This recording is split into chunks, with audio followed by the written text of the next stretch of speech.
əvvəl istəyirəm ondan başlayaq ki, Qlobal Cənub Qeyri-Hökumət Təşkilatları Platforması bu nə deməkdir? Aydındır, bəlkə elə başlayaq Qlobal Cənubdan. Soyuq müharibə dövründə dünyanın belə bir bölgüsü var idi. Birinci dünya ölkələri qərb ölkələri idi. İkinci dünya bu sosialist ölkələrdir və üçüncü dünya var idi ki, kapitalist və sosialist inkişaf yolunda olmayan, yəni o dövlətlər. Sovet İttifaqı dağıldıqdan sonra birinci dünya yerindədir, o qalibdir. O şimal, qlobal şimal adlandı. Və üçüncü dünya, o adlandı qlobal cənub. Sosializmlə bağlı olan hissə siyasi səhnədən çıxdı. Və bugünkü reallıq odur ki, bir var qlobal şimal, yəni qərb dövlətləri, inkişaf edilmiş dövlətlər, bir də qlobal cənub dövlətləri və bu dövlətlərin də, qlobal cənubun da lider dövləti Çin Xalq Respublikasıdır. Azərbaycan Prezidenti Cənab İlham Əliyev Çinə dövlət səfəri çərçivəsində bu fikri səsləndirdi. Bu həqiqətdir. Və Azərbaycan dövləti də qlobal cənubun mühüm üzvüdür, mühüm tərkib hissəsidir. Və bizim niyyətimiz saf niyyətdir. Biz qlobal cənub və qlobal şimal arasında toqquşma deyil.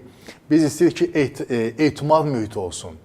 Və elə olsun ki, bütün o ziddiyyətlərə son qoyulsun. Azərbaycan COP29 keçirərkən də bir körpü rolunu oynadı. Qlobal cənub və qlobal şimal arasında. Bax, bizim bu qlobal cənubun QHT-lərinin, qeyri-hökumət təşkilatlarının bir platformasında ideyası və onun təsis edilməsi onunla bağlıdır ki, Azərbaycan birincisi qoşulmama hərəkatına 4 il sədrlik etdi. Və eyni zamanda keçən il noyabr ayında biz COP29 nəhəng tədbirinə ev sahibi etdik. Və həmin COP29-a elə qoşulmama hərəkatının əksər üzvləri, mütləq əksəriyyəti iştirak edirlər. Və belə bir gözəl, unikal ideya o zaman yarandı ki, COP29-a qlobal cənub ölkələri, onlar həm də dediyim kimi qoşulmama hərəkatının üzvü olan ölkələrdir. Onlar gəliblərsə, söhbət 197 ölkənin iştirakından gedir, 80 min iştirakçıdan gedir. Onlar gəliblərsə, gəlin onda vətəndaş cəmiyyəti institutlarını da, qeyri-hökumət təşkilatlarını da, gəlin bu istiqamətdə birləşdirək. Qlobal cənubun vətəndaş cəmiyyəti institutları niyə ayrı-ayrılıqda fəaliyyət göstərsin? Gəlin onların bir koordinasiyasını yaradalım, onları əlaqələndirəyin. Və bu çox maraqlı bir ideya kimi qarşılandı və COP29 çərçivəsində bir qeyri-hökumət təşkilatlarının bir xüsusi bir konsolidasiyası özünü göstərdi. Bu o formalaşdı. Və ideya da belə oldu ki, gəlin bunu biz ki COP29 çərçivəsində bu QHT-lər bir yerə toplamışıq və söhbət 140 ölkədən gedir, onun təmsilçilərindən gedir, 500 qeyri-hökumət təşkilatından gedir. Gəlin onu bir təşəbbüs qrupuna çevirəyin. Bu təşəbbüs qrupu adından bütün qlobal cənubun üzv dövlətlərin qeyri-hökumət təşkilatlarının bir platformasını formalaşdırarım. O ideya COP29-da keçən noyabrında yarandı.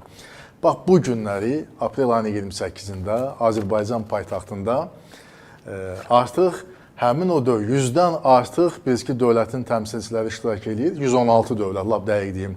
Və onların qeyri-hökumət təşkilatlarının, qlobal cənubun qeyri-hökumət təşkilatlarının platformasının təsis konfransı Bakıda keçirildi.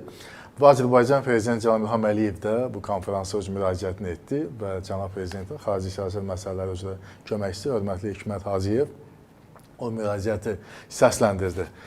Və bu müraciətlə tanış olduqda ən mühüm deyişlərdən biri onunla bağlıdır ki, Azərbaycan dövləti qlobal cənubun bir səsinə çevrilib. Və bizim qoşulmama hərəkatına 4 illik yüksək səviyyəli sədrliyimiz, bu təşkilatı gücləndirməyimiz, orada yeni təsisatlar formalaşdırmağımız və eyni zamanda qoşulmama hərəkatı çərçivəsində bizim pandemiya dövründəki fəaliyyətimiz, 80-dən artıq dövlətə maliyyə dəstəyi, bizim maddi dəstək göstərməyimiz, bütün bunlar eyni zamanda bizim qlobal cənub çərçivəsində fəaliyyətimiz və COP29-u keçirərkən qlobal cənub ilə qlobal şimal arasında körpü rolunu oynamağımız, yəni barışdırıcı mövqeyi, sülh mövqeyi, gəlin umukisini unudağın, gəlin problemləri birgə həll eləyəyin, bu rolu həyata keçirməyimiz imkan verdi ki, Bax, bu bir etimad oldu ki, elə Azərbaycan paytaxtında bu tərs konferans keçirilsin və bu geniş, bilirsiniz ki, mediada da yayılıb. Və məqsədimiz nədir? Cənab Prezidentin müraciətində səslənən ən mühüm tezlərdən biri də odur ki, bu günləri qlobal cənub ölkələrinin çoxlu problemləri də var. O problemlər bir çox halda qərb dövlətlərinin yeritdiyi o təzyiq siyasəti ilə bağlıdır, təhdid siyasəti ilə bağlıdır. Bizim hörmət etdiyimiz, müdafiə etdiyimiz beynəlxalq hüququn prinsipləri var.